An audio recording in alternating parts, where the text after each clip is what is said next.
Hello and welcome. I'm Carl Looms, I'm the Editor-in-Chief here at W Media. Diana Zhang, Director of Strategy for Asia Pacific at Envicool.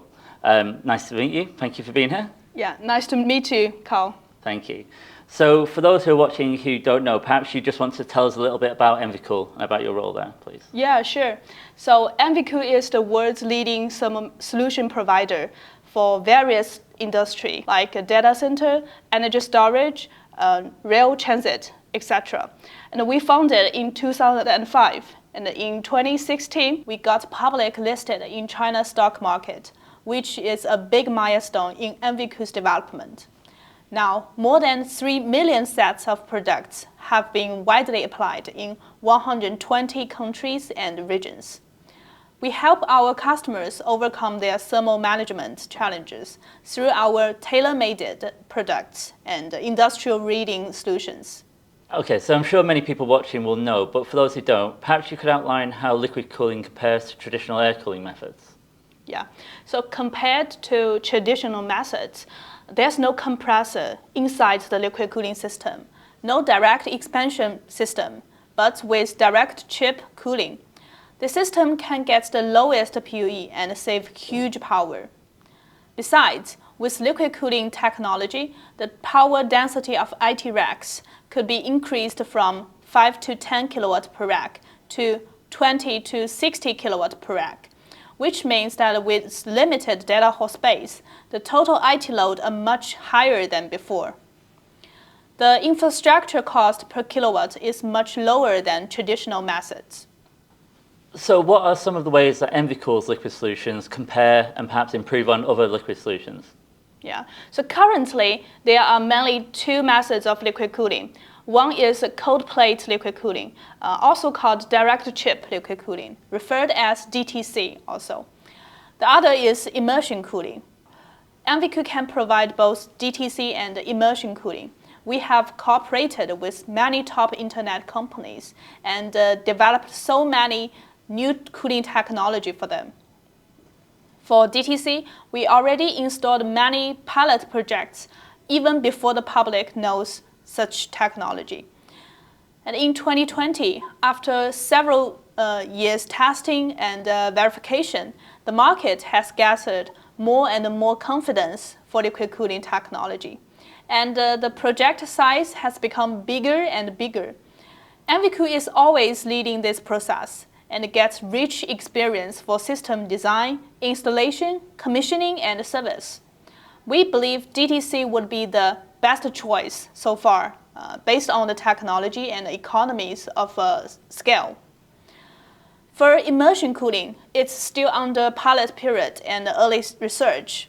Since the technology is still not that mature, the markets need more time to verification and upgrade. So of course, sustainability is a massive issue in our industry. How do you see liquid cooling solutions helping with that, and what's their role? Yeah, so Envicool is always paying great attention to more sustainable environment.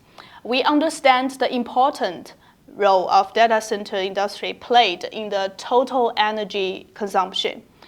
In 2022, the power consumption of data centers in China has reached 270 billion kilowatt hour, accounting for approximately 3% of the total electricity consumption. I mean, this is a huge number. Good news is that liquid cooling solutions can achieve higher energy efficiency ratio and save cost in energy utilization. Liquid cooling data centers have a 0.26 reduction in energy efficiency per kilowatt load and around 2 carbon reduction capacity per kilowatt load. Liquid cooling solutions are a key lever in achieving environmental goals. So there's been some talk in the industry of a reluctance in uptake for liquid solutions. Have you found that in your own experience? And if so, what do you think may be some of the reasons behind that? Yeah, so indeed, any new technology adoption will have a more painful transition period. Customers' understanding and acceptance of new technology is also a process. However, based on our application experience, with over 10,000 sets of liquid cooling racks. The advantages of liquid cooling is extremely obvious, especially suitable for the hyperscale data centers and high-density application scenarios. These data centers customers have a very high demand for PUE and strict energy-saving indicators, which is why we are able to apply it extensively.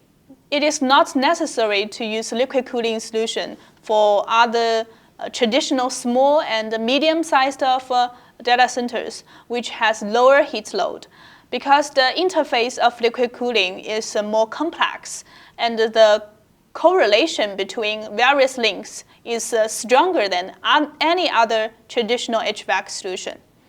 The installation and service interface also put higher requirements on data center operators. Therefore, liquid cooling and traditional cooling methods will have a parallel relationship for a long time. And how do you feel that Envicool are perhaps addressing some of your customers' concerns in this area? Yeah, so as the data center cooling pioneer, Envicool has two major advantages. One advantage is that we provide direct chip full-chain solution, including the cold plate for chips like GPU and CPU, quick coupling, manifold, CDU, coolant, dry cooler, and control interface. With Envicool supplying full-chain solution, installation, commissioning, and warranty, after-sales service is simple for customer because we will be the sole contact if any fails happen on the cooling side. The second advantage is experience. We have provided liquid cooling solution for more than 500 megawatts for hyperscale computing application. Failure is the mother of success, and our experience is our precious treasure. So you've mentioned PUE already, and of course across a number of countries in APAC, there are specific environmental targets put in place. Do you see this as driving demand for liquid cooling solutions? Yeah, we are glad that many governments realize the importance of PUE and release specific policy on PUE. It will definitely push the industry standard improving further. The liquid cooling part does not have a compressor, and many demanding PUE goals can be achieved through liquid cooling. Of course, such PUE goals are also very helpful in improving the development of liquid cooling. So again, looking at APAC, data centers working in tropical environments is obviously quite a big area. How do you see liquid cooling solutions helping in that specific area?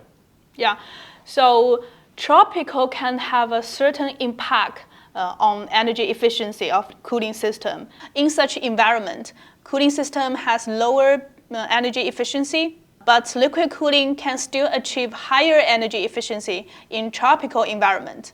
This is one more benefit of our liquid cooling solution. So let me end with an open question. What kind of trends do you think will be coming about in the industry in the next few years? What aren't people seeing right now that you think will happen?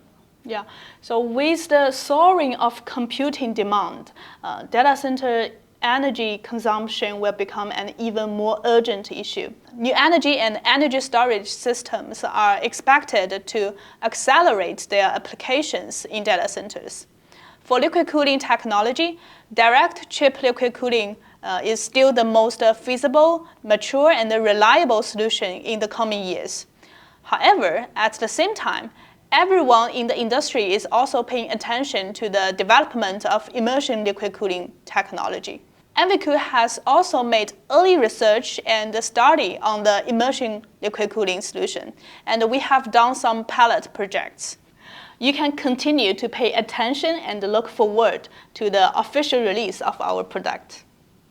Thank you. Dana, thank you very much for joining us today. Thank you, Carl. Thank you.